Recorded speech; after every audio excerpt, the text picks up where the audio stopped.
SEC hinikayat magbigay ang mga financing at lending companies ng calibrated relief measures sa gitna ng krisis sa enerhiya. Okay, talakayin natin to mga kadyani kung ito ba'y magiging ganap o susundin ng mga lending at financing companies itong pinapanukala ng SEC. Pero bago lahat, maglalambing po muna ako sa inyo na paki-follow po at paki-supportahan po ang aking mga social media account, ang Facebook, TikTok at ang aking YouTube channel. At kung nakatulong sa inyo yung video na ito, malaking tulong din po ang simpleng pag-like, malaking tulong din po ang simpleng pag-share. At para updated po kayo sa mga usapang online lending apps, ay pakihit lang po ang notification bell. Disclaimer, hindi ko po kayo hinihikayat na mangutang dito sa mga online lending apps. Ako po ay nagbibigay lamang po ng payo, gabay at patnubay kung paano nyo haharapin ang mga suliranin dito sa mga abusive at unfair debt collection practices na ginagawa ng mga online lending apps. At hindi po ako nangungonsente na huwag magbayad ng utang at hindi rin po ako abogado. Ako po isang ordinaryong mamamayan kagaya ninyo na nagre-report lang din po ng mga abusive at unfair debt collection practices nito mga OLA. At kung sa mga ahensya ng gobyerno ay papaalala ko kung saan kayo maaaring dumulog at magreklamo. Okay? Ngayon dito sa Radyo Pilipinas, no, yung SEC o yung Securities Exchange Commissions na may hawak sa mga lending at financing institution dito sa ating bansa ay hinihikayat hindi binibigyan ng memorandum order o ng resolution o kung ano man na mas makakatulong para sa mga kapwa Pilipino natin na magkaroon ng tinatawag na pansamantalang programa para makaahon ng kaunti dito sa ating mga pagkakautang. Okay, ito sinasabi niya kasi calibrated relief measure. Hinihikayat ng Securities Exchange Commission sa mga financing para sa mga borrower sa gitna ng umiiral na state of national emergency, national energy emergency. Okay, so may point of view lang. Magbibigay na lang ako ng aking sariling pananaw about this itatakal natin, no, mga kadyani. Ito, pananaw ko to, hindi, in reality lang sa mangyayari, no. Well, I doubt na susundin. Magkakaroon talaga ako ng hindi tamang pananaw o sabi ko na may trust issues ako sa mga lending companies. Kasi yung mga lending companies at mga financing companies, may mga online lending apps din po yan hawak. Kaya nga meron silang list of recorded online lending platform na maaari at pwedeng magpautang through online dahil nga sila ay naka-record doon. Okay? Siyempre kasama yung mga OLA. Ngayon, susundin ba nila yan o hindi? Kasi hinihimok lang naman di ba? Sabi nga yun, ang hihikayat. Hinihikayat. Sabi, hindi yan talagang as in batas o memorandum o moratorium na huwag magbayad ng utang. Maaaring ganito yung ibig sabihin niya, no? Hindi ka mabigay ng calibrated relief measure. Example, magbigay sila ng grace period ng 3 to 6 months na hindi magbabayad ng utang.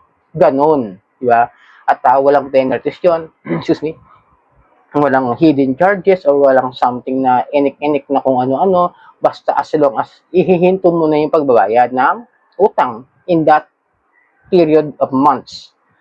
Yun, ang sa tingin ko, excuse me, ay mas makakatulong. Pero, in my part, I doubt talaga kasi yun nga lang mga OLA na ang daming complaints 5 days before the due date, di ba? Alam niyo na, ibig sabihin, andyan yung harassments. Hindi na nga makatulog yan Hindi na makatulog yan kapag 5 days before the due date, tambak na calls at text na mangyayari sa inyo, di ba? Umaga pa lang, 5 days before ulitin ko. Umaga pa lang, wala pang 6 o'clock, maabot pa na magdamag. In my experience yan, ating gabi, tumatawag, di makatulog, sisingilin ka ng sisingilin. Sasabihin, reminder. Anak ng kamote, 200 calls, reminder pa ba yun? Hindi na reminder yun, pangungulit na yun. Di ba? Kaso yan nga walang harassments pa yung mga words, pero kinabukasan, 6 days before the due date, ayun na, harassments na yan. Pagkatapos magbibigay pa sila ng grace period, I will doubt. Siguro may mga ilan na mga legit na mga lending apps dyan na maaari magbigay talaga ng ganyan. Maaari ibig sabihin as in fully 100%. Maaari dyan magbigay, in my opinion, tingin ko si Tala, si Bilis, Kasyalo, one hand. I think, yun lang. Ibig sabihin na, in my opinion lang po yun. Baka yan, mga yan, may magbigay ng mga ganyan. At magbigay ng grace period in just matter of months. Pero, yung sasabihin mo lahat, hindi yan susunod, I will doubt talaga yan. Ulitin ko, tulad ng mga malalaang interest like the ibang lending companies na may mga 7% per day ang interest, yung mga 35% per week, di ba? Yung mga halos pagka nagproseso, kalahati na ibabayad mo, yung sa processing fee, halos konti na yung makukuha mo. Sa 3,000, sabi natin, makukuha mo mga 1,500. As babalik mo ng almost full payment na 3,000, di ba? Yan yung sinasabi ko sa inyo. Tapos pag lumagpas ka ng isang araw, mayroon ka pang penalties na 5 to 7%, o, di ba? Bound na buong ka na sa utang. Kaya yung mga yun, I will doubt, lalo na yung mga medyo may involvement sa mga revoke, na raid, cease and desist order, mostly, yung mga yan, yung mga hindi susunod dyan. Yung talagang mga most complaint ng mga OLA.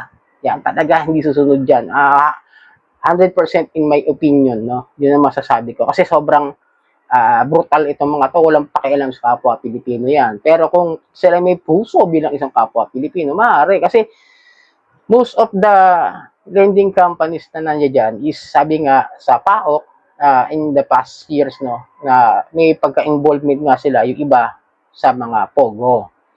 Yung iba dyan, sabi nga nung na-raid nung isang nakaraan, no, last year, no, nagulat sila, si Attorney Gilbert Cruz, di ba, nung PAOK, nung siya pa, nagulat siya, yung mga na-raid nilang mga tauhan doon sa POGO, nandoon doon sa na-raid nilang online lending apps.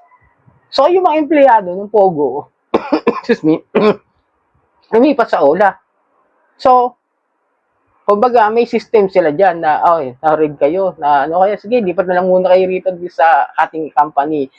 Yun yung POGO, yun dun kumukuha ng pera. Tapos, papautang, ganun siguro. Kaya nga sabi ko nga sa inyo, minsan mag-ingat kayo, hindi rin kasi porket SEC registered, okay na. Hindi naman porket nasa list ng SEC, okay na. Di ba? Sabi ko sa inyo, minsan, pag-aralan nyo, tingnan nyo kung marami bang history ng hindi magandang record yung mga yan. Tapos, ito nga, ulitin ko, itong calibrated na, hindi po yan mandatory, yan moratorium ng SEC. Ulitin ko, maaari yan, mag-apply pa kayo ng relief program nila para ma-approbahan kayo. Paano kung hindi sila mag-approve? So, nagpanggap na lang, sige, nagpanggap na mabuti. Nagpanggap sila, sige, magbibigay kami ng moratorium o kaya ng apply kayo dito sa calibrated relief measure natin. Tapos lahat kayo denied, lahat kayo decline. O di wala rin. Nonsense din. Pwede yung gano'n, no? Naisip ko. Kasi minsan nakikipaglokohan na lang tayo sa realidad eh. Akala natin, makakatulong, pero baka bandang huli, is a trap.